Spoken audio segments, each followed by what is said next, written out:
Pour devenir la maison de Dieu, nous devons être bâtis sur de fortes et profondes fondations, fondées sur le rocher.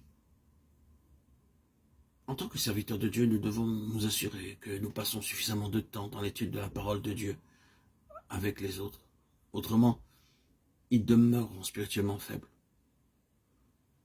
Nous devons savoir que nous n'avons pas seulement la responsabilité de prêcher, mais aussi d'amener le peuple à être profondément fondé sur le fondement des vérités de la foi.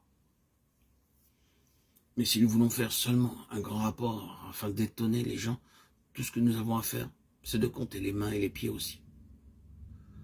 Vous satisferez les gens, mais pas Dieu. Il veut un travail pur et profond, et qui demeure, et non pas seulement des mains qui se lèvent ou d'autres signes extérieurs.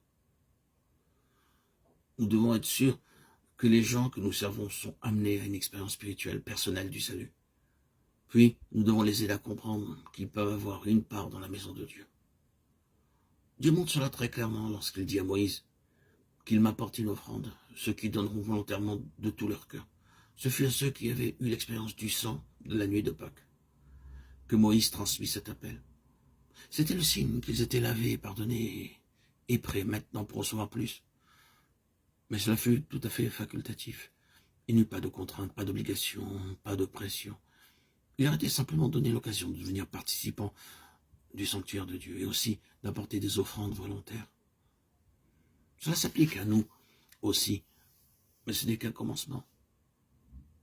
Je connais un missionnaire qui vint au Punjab. Il n'avait jamais vu un chapati fait à la manière punjabi. C'est un très beau pain fait avec du blé de 2,5 cm d'épaisseur, de 30 cm de diamètre. Il est cuit à feu doux. Nous en avions préparé quelques-uns avec de la salade, de légumes verts dessus. Il mangea seulement la salade.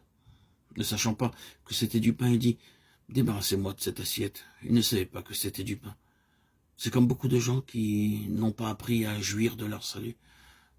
C'est le devoir des docteurs et des pasteurs d'apprendre à ceux qui ont été sauvés à jouir de leur salut. Je me souviens, il y a bien des années, alors que je voyageais en train, quelques amis vinrent à ma rencontre dans une gare. Ils m'apportèrent un beau et gros panier que je mis sous le siège. À la gare suivante, je descendis pour prendre quelque chose à manger et m'occuper de trouver de la nourriture fraîche. Le matin suivant, en visant le panier sous le siège, je regardais dedans et je vis de la nourriture. Beaucoup de bons pains et de poissons frits et plein d'autres bonnes choses. Et je ne le savais pas. C'est comme ces nombreuses personnes qui ont une Bible, mais qui ne s'inquiètent pas de savoir ce qu'elle contient ou de savoir comment s'en servir. Personne ne leur a appris.